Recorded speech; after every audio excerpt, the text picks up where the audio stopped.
بسم اللہ الرحمن الرحیم۔ تمام سننے والی سماعتوں کو جہاں جہاں پہ میری آواز سنی جائے گی سنیں گے، ایک سوچ کی طرف سے میں آپ سب کی خدمت میں سلام پیش کرتا ہوں۔ السلام علیکم ورحمۃ اللہ وبرکاتہ۔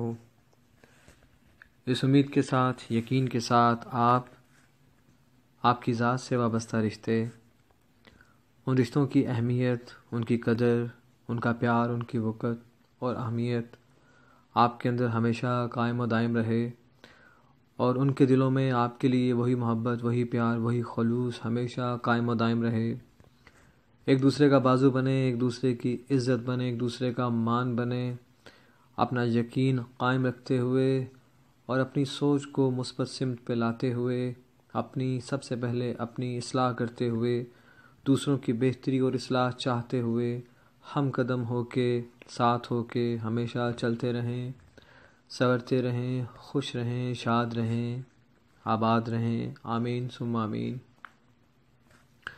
دوستو، آپ سے مخاطب ہو کے کبھی بھی یہ نہیں لگا کہ میں کسی دیوار سے، کسی پہاڑ سے، کسی بے جان چیز سے یا بے مقصد و بے وجہ کسی بھی بات کو لے کر کے مخاطب ہوتا ہوں، گفتگو کرتا ہوں۔ مجھے یہ لگتا ہے کہ جو بات، جو سوز، جو خیال، تصور بہتر سوچ کے لیے، بہتر انداز کے لیے، بہتر طرز زندگی کے لیے آپ کے دل سے، آپ کی روح سے آواز بن کے نکلتا ہے، اس میں ایک اثر موجود ہوتا ہے۔ ہم اسے سمجھیں یا نہ سمجھیں، ہم اس پہ عمل پیرا ہو سکیں یا نہ ہو سکیں، مگر یہ ایک حقیقت ہے کہ جب ہم کسی سے مخاطب ہوتے ہیں تو ہم اپنے اندر موجود خیال، تصورات، سوال، خواہ وہ مثبت ہوں یا منفی ہوں، غرض ہو یا خواہش ہو، ہم ان کی گرفت میں آ کے ہی بیان کرتے ہیں، بات کرتے ہیں۔ اور جو لوگ اس قید سے آزاد ہو کے بات کرتے ہیں وہ لوگ ولی کہلاتے ہیں۔ وہ لوگ اللہ کے وہ نیک لوگ ہوتے ہیں کہ جن کا ذکر کہیں نہ کہیں، کسی نہ کسی جگہ، مقام پر بہتر الفاظ کے ساتھ جاری و ساری رہتا ہے۔ ہماری سب سے بڑی خوش قسمتی یہ ہے کہ اگر ہم اپنی ذات کی اصلاح کے سفر پر چلنا چاہتے ہیں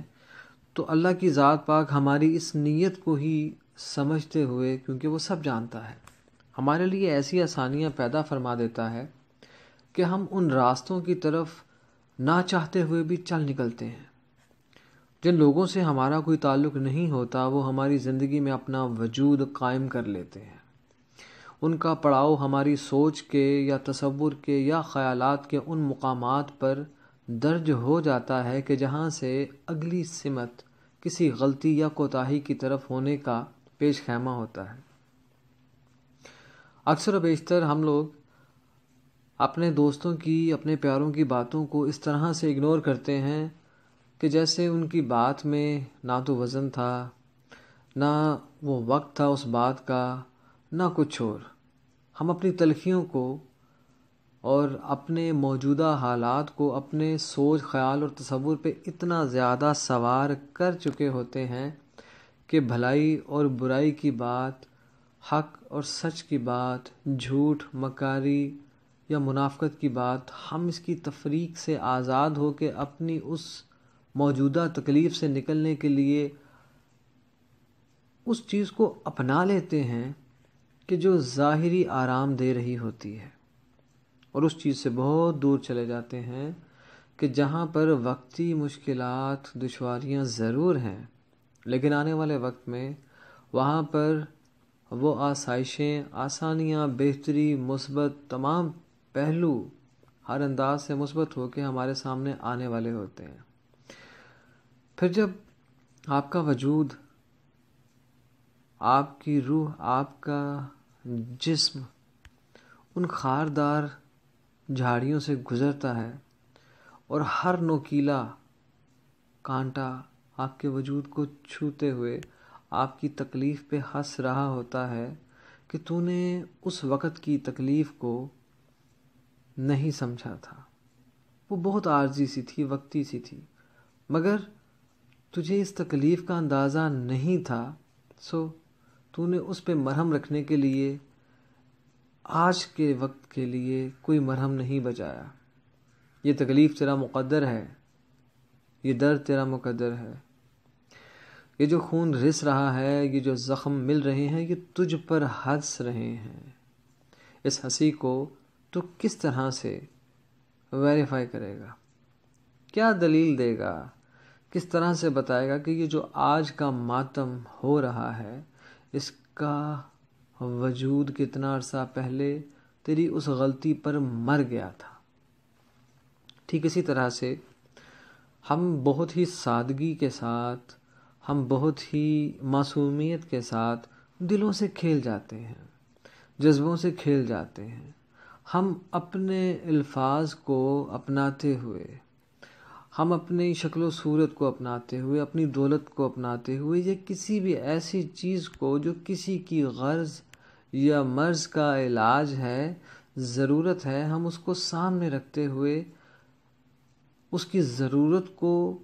ایک بار پورا کر کے اپنی ضرورت کو نہ جانے کتنی بار پورا کرتے ہیں. ہم کھیلتے ہیں، خواہ وہ صنف نازک ہو، وہ کوئی مجبور ہو، معذور ہو، بیزار ہو، بیکار ہو، لاچار ہو، وہ کوئی بھی ہو، مگر وقت جب پلٹ کے آتا ہے تو آہٹ یہ دستک نہیں دیتا. فقط چہرے بدل جاتے ہیں، نام بدل جاتے ہیں، مقام بدل جاتے ہیں، لیکن واقعہ وہی دہرایا جاتا ہے. ہم تو ایک بار کسی کو مارتے ہیں، پھر وقت ہمیں بار بار مارتا ہے، کئی بار مارتا ہے. ہم ایک دکھ میں اس طرح سے گرے ہوتے ہیں کہ جب باہر نکلنے کا وقت آتا ہے، باہر نکلنے کی کوشش کرتے ہیں، اس باہر نکلنے میں ہمارے ہاتھ کے نیچے نہ جانے کتنے دل کچلے جاتے ہیں،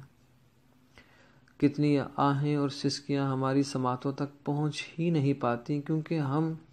جس شور کو اپنی ضرورت بنا کے محسوس کر رہے ہوتے ہیں، سن رہے ہوتے ہیں، اس کی آواز اتنی بلند ہوتی ہے کہ ہم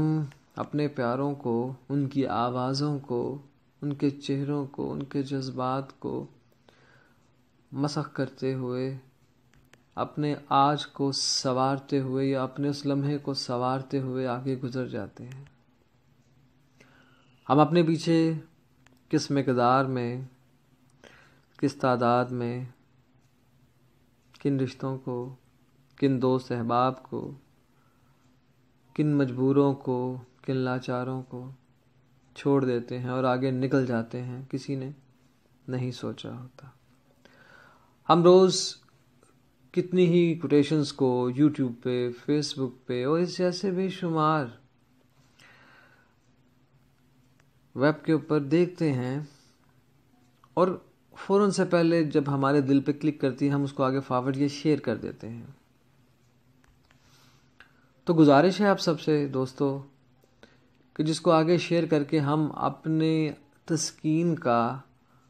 ایک لمحہ حاصل کرتے ہیں، جبکہ وہ تسکین نہیں، وہ اس کوٹیشن کی تذلیل ہوتی ہے. آپ نے خود میں اس چیز کو کیوں نہیں ہنگامی اقدامات کرتے ہوئے برپا کیا؟ کیوں نہیں آپ اس کو اپنے اندر اس چیز کو سب سے پہلے ایکٹیو کر پائے؟ کیوں کر آپ نے کسی اور کے لیے اس کو چن لیا؟ ہو سکتا ہے وہ اپنی ذات میں اس کو ایکٹیو کر لے، تو آپ کو کیا یہ لگتا ہے اس کی آپ کو نیکی مل جائے گی؟ دوستو، ہم جو بات سمجھتے ہیں، ہم جو بات سمجھانا چاہتے ہیں، ہم جو بات کرتے ہیں، اور ہم نے جو بات سنی ہوتی ہے، اس میں کہیں نہ کچھ نہ چاہتے ہوئے بھی ملاوٹ ہو جاتی ہے. اگر کوئی آج بہت دکھی ہے اور اس کے سامنے کوئی دکھ والی تحریر، کوئی پوسٹ آ جاتی ہے، تو وہ اس دکھ کو محسوس کرتے ہوئے کیا سب کو دکھی کرنا چاہتا ہے؟ اگر کوئی آج بہت خوش ہے تو کیا وہ کسی ماتم والے گھر میں جا کے اپنی خوشی کا اظہار کرنا چاہتا ہے؟ اگر کوئی نہ خوش ہے، نہ دکھ میں ہے، اس کو کسی کی کہی ہوئی بات اس طرح سے لگی کہ یار یہ خلا تو میرے اندر بہت عرصے سے ہے، اور مجھ میں یہ خامی اس طرح سے ہے کہ میں اس خامی کو اگر اپنے اندر سے دور کر لوں تو میں ایک اور اچھی شخصیت بن سکتا ہوں، یا میں جس معاشرے میں زندہ ہوں، قائم ہوں، وہاں کے لوگ مجھے کسی نہ کسی طرح سے اور عزت دے سکتے ہیں، اور میری ذات کے اندر جو میں ہے اس کی اور نفی ہو سکتی ہے۔ تو مجھے سب سے پہلے اس کو اپنے اندر اپنا کے پھر اس کو آگے سے ڈسٹریبیوٹ کرنا ہے، تقسیم کرنا ہے۔ یہ وہ بہتر طریقہ ہے کہ جس کو اپنانے کے بعد جب آپ اس کو آگے تقسیم کریں گے، آپ کی مسکان سے بھی وہی کوٹیشن باہر آئے گی، آپ کے ہاتھ ملانے سے بھی، آپ کے عمل سے بھی۔ تو دوستو، اپنے عمل کو سب سے پہلے بلند کرنا ہے، نہ کہ ہم نے اپنے ماضی کو مسخ کرتے ہوئے آنے والے کل کو اور بدنما کرتے چلے جانا ہے۔ یہ فیصلہ اب ہم پہ ہے کہ ہم خود کو کیسے ترتیب دیں گے، خود کی تذلیل کریں گے یا خود کو مزید تقسیم کریں گے۔ جب تک آپ اپنے بچپن کو اپنے اندر کہیں نہ کہیں موجود رکھتے ہیں، تصویروں میں رکھیں، شرارتوں میں رکھیں، اپنی اولاد میں اس بچپن کو دیکھیں، کسی ڈرامہ میں، کسی کہانی میں، یا کسی بازار میں جاتے ہوئے، کسی تفریحی مقام پہ جاتے ہوئے، کچھ ایسا کہ جو آپ کے بچپن سے جڑا ہوتا ہے، تو فوراً سے پہلے آپ کے اندر ایک سٹرائک ہوتی ہے کہ ہاں، میں بھی ایسے ہی کرتا تھا، میں بھی ایسے ہی کرتی تھی، مجھ سے ایسا ہو جاتا تھا، میں بھی ایسا کر لیتی تھی۔ تو یہ ایک فیز ہے آپ کی زندگی کا۔ اس بچپن کو خدا را اپنے اندر مرنے مت دیں، اپنی ذات کو اتنی ہی سزائیں دیں، خود کو اتنا ہی تقسیم کریں کہ جب کبھی آپ کو آواز آئے اور لوٹ کے مالک حقیقی کی طرف آپ کو جانا پڑے، تو آپ کو جب سمیٹ کے اکٹھا کیا جائے تو وہ کم سے کم مقام ہوں۔ جتنا بکھرے ہوں گے اتنے ہی جواب دیں گے، جتنا الجھے ہوں گے اتنے ہی جواب دیں گے۔ تو بہتر یہی ہے، اپنی ذات کو، اپنے آپ کو، اپنے لمحوں کو، لمحات کو، اپنے الفاظ کو، اپنی تردید کو، تائید کو، اپنی مسکراہٹ کو، اپنے آنسوؤں کو، اپنے کہوں کو، اپنی ہچکیوں کو، اپنی سسکیوں کو اپنی ذات میں شامل رکھیں، اپنے پاس رکھیں۔ یہ بہت قیمتی لمحے ہوتے ہیں، یہ بہت خوبصورت لمحے ہوتے ہیں، مگر جب ہم ان لمحوں کو کسی کی جھولی میں ڈال دیتے ہیں، ہم اپنے ہی ساتھ خیانت کر دیتے ہیں، تو پھر کوئی آپ کے ساتھ کیا کرے، کب کرے، کس طرح سے کرے، کس انداز سے کرے، کیا پتہ چلتا ہے۔ درد کو تب زبان ملتی ہے پیار سے جب پکارتے ہو تم۔ دوستو، اپنا بہت خیال رکھیے گا۔ آپ کی خیر چاہتے ہوئے، آپ کی خیر مانگتے ہوئے، آپ اور آپ کی ذات سے وابستہ تمام رشتوں کی خیر، امن، سلامتی چاہتے ہوئے، مانگتے ہوئے، میں آپ سب کا عکس کہیں ادھورا، کہیں مکمل، کہیں بٹا ہوا، کہیں چھٹا ہوا، کہیں ساتھ ساتھ، کہیں بہت دور، کبھی مختصر، کبھی طویل تر، آپ کے ساتھ آپ کا عکس مخاطب ہوتا ہوں، ہوتا تھا، رہوں گا۔ میری یہ دعائیں، میری یہ التجائیں آپ کے حق میں قبول و منظور ہوں۔ میری یہ کہی ہوئی باتیں آپ کے دل میں اتریں اور مثبت زندگی کا ایک نیا سفر شروع ہو۔ یہی میری دعا ہے، التجا ہے۔ اپنا خیال رکھیے گا۔ آمین ثم آمین۔